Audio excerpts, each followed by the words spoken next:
All right, moving on. So if a couple has 7 kids, what's the probability that they end up with at least one girl? So I'm going to say, okay, what's the probability at least one girl? I'm going to call that event A.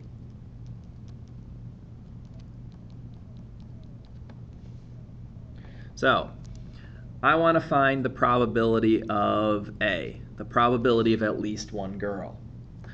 Well, I'm going to say that's 1 minus the probability of not A.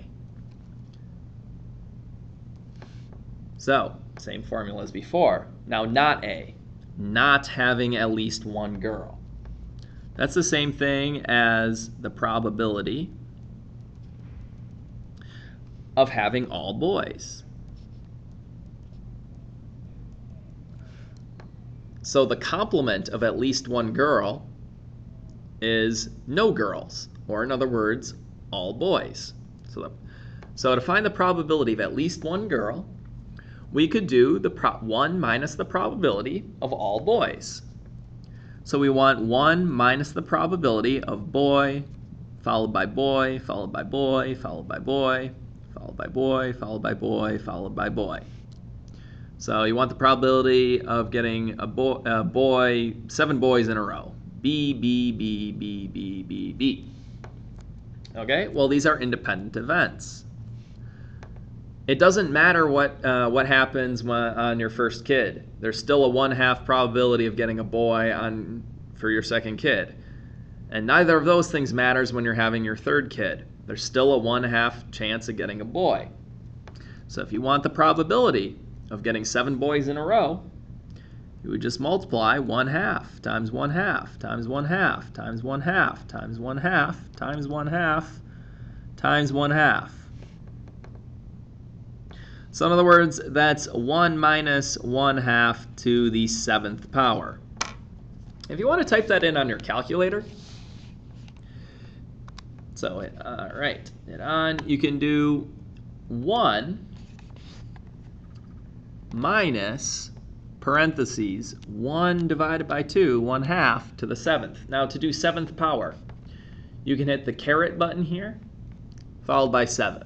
And this is your calculator's way of doing 1 minus 1/2 to the 7th. If you hit enter, it gives you that decimal number. So there's a 0.9922 roughly probability of getting at least one girl. So if a couple has 7 kids, it's very, very likely they're going to have at least one girl.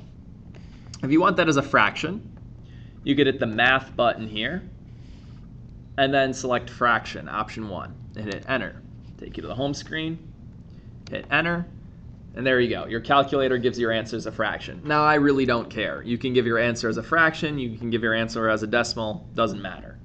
So this would be a correct answer, and so would this. I'll just leave my answer as a fraction. Why not? All right. Moving on. All right. There are 9 toys in a box.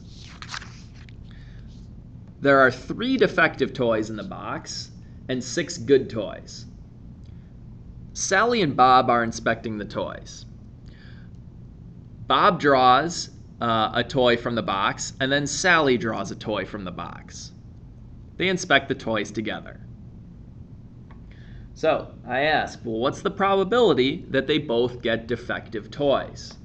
So I want the probability of getting defective followed by defective.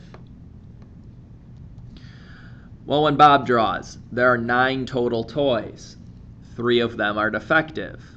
So there's a 3 in 9 chance Bob draws a defective toy from the box. Now, once Bob has drawn a toy from the box, there are only 8 toys left. And only 2 of them are defective. So the probability of getting a defective toy, given that Bob already got a defective toy, is 2 out of 8. 2 remaining defective toys out of 8 remaining toys. You multiply these probabilities, you get 6 over 72, which is 1/12. So these events were dependent upon one another, as opposed to the last problem. So, all right. What's the probability that Bob gets a defective toy and Sally gets a good one? So I want the probability of getting a defective toy followed by a good one. Okay, so the probability that Bob gets a defective toy, it's 3 out of 9. There are 3 defective toys out of 9 total toys. Now, if Bob gets a defective toy, there are 6 good toys left out of 8 toys. So, if Bob draws a toy from the box, there's 8 toys left. 6 of them are good. So the number of successes over the number of total possible things left is 8. So there we go. 1/3 times 3/4 gives you 1/4. And I don't really care if you simplify your fraction or not, and I don't really care if you want to give you the answer as a decimal, that's fine. So that's the probability of Bob getting a defective toy and then Sally getting a good one. Now, what's the probability that Bob gets a good toy and Sally gets a defective one? So I want the probability of getting a good toy followed by a defective toy. So, okay, if Bob draws a toy, there are 6 good toys out of 9 total toys. So that's the probability of Bob getting a good toy. After Bob has removed a toy from the box, there are 8 toys left. And 3 of them are defective. So the probability of Sally getting a defective toy, given that Bob already got a good toy, is 3 out of 8. Multiply those guys, simplify, you get 1/4, 0.25. Now I ask this question. What's the probability that they end up with 1 defective toy and 1 good one? So if Bob and Sally each draw a toy from the box together, they each grab a toy, I want to know what's the probability that 1 is good and 1 is bad? And I don't care who gets the good one or the bad one.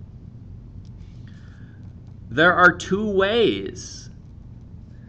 There are 2 ways this could happen. There are 2 ways that they could end up with a defective toy and a good one. So, Bob could get a good one, then Sally could get a defective one. Or Bob could get a defective one, and then Sally could get a good one.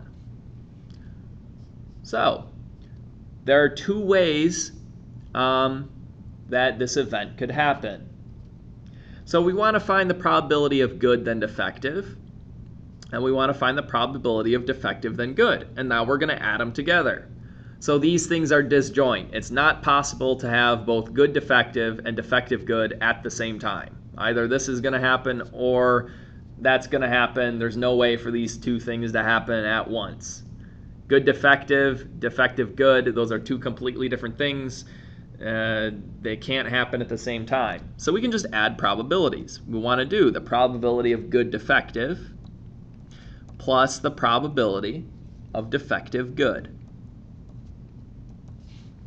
So we got 1/4 plus 1/4, which is 2/4, or in other words, 1/2.